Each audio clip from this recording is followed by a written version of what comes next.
ये जो मिसकैरेज है ये बहुत टाइप्स के होते हैं, इसके कई वेराइटीज़ होती है, जैसे threaten abortion, inevitable abortion, incomplete abortion, complete abortion and missed abortion.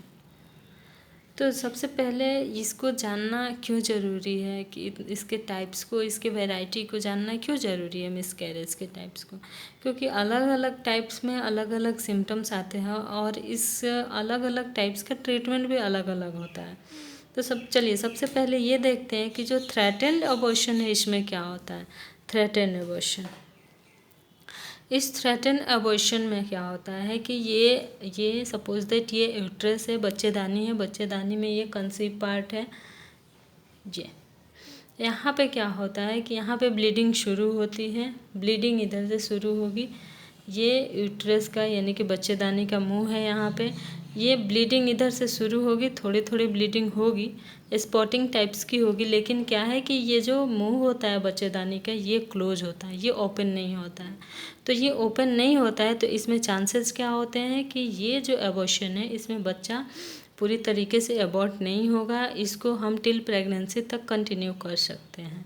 तो इसको कंटिन्यू करने के लिए जो थ्रेटन एबॉर्शन है इसको कंटिन्यू करने के लिए इसमें क्या है कि सबसे पहले इसको बेड रेस्ट देना होता है। जो पेशेंट है उसको कंप्लीट बेड रेस्ट और कुछ हार्मोनल थेरेपी देने के बाद से ये ब्लीडिंग रुक जाती है और ये प्रेगनेंसी आगे कंटिन्यू हो जाती है।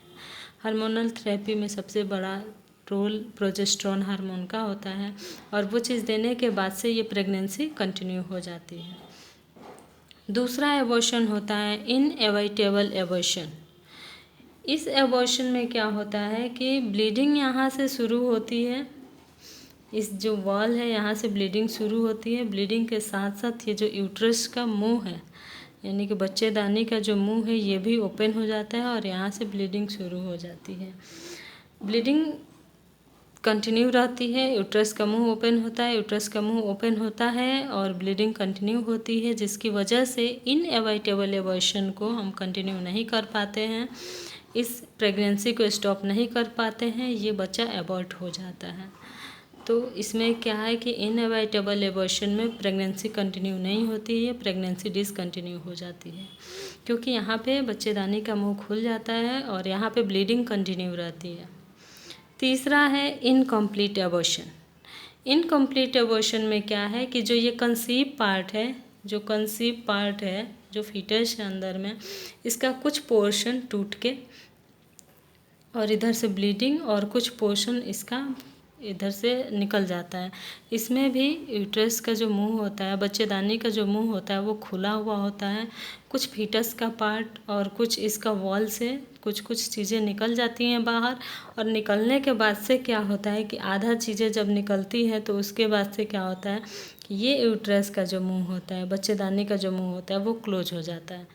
क्लोज हो गया यानी कि इसमें क्या है कि कुछ पार्ट्स जो बाहर निकले थे वो निकल गए, और लेकिन कुछ पार्ट क्या है कि इस बच्चेदानी में अभी के अभी है, लेकिन ये मुंह क्लोज होने की वजह से ब्लीडिंग नहीं हो रही है। ब्लीडिंग नहीं हो रही है तो अंदर में जो चीज़ है वो अंदर ही है।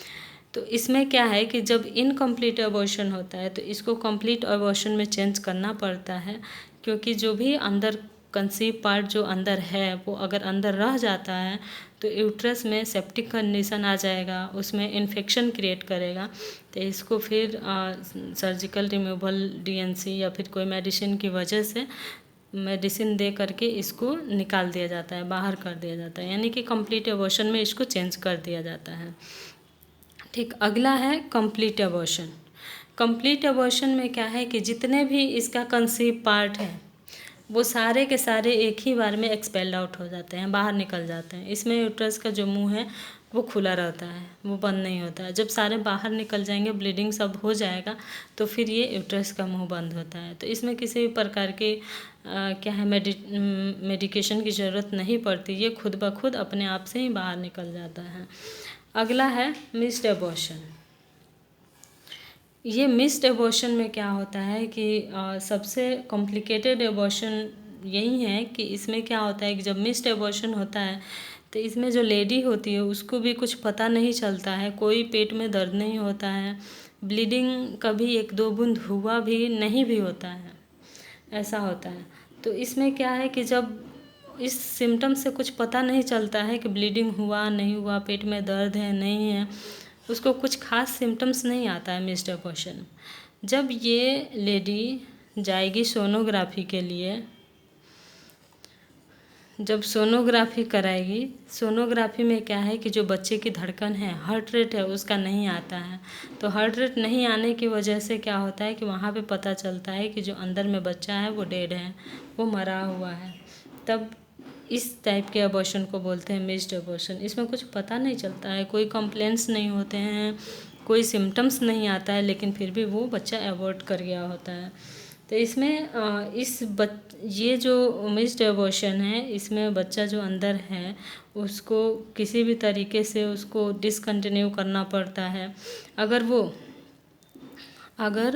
7 वीक से पहले का ये मिस्ड अबॉर्शन हुआ है तो उसको किसी भी पिल्स से, यानी कि गोली दे करके उसको बाहर, ये जो कंसीव पार्ट है इसको बाहर निकाल दिया जाता है। लेकिन अगर आफ्टर 7 वीक है, 7 वीक्स के बाद का अगर टाइम पीरियड चल रहा है तो इसको डीएनसी करना पड़ता है, यानी कि डायलिटेशन एंड क्यूरेटेज।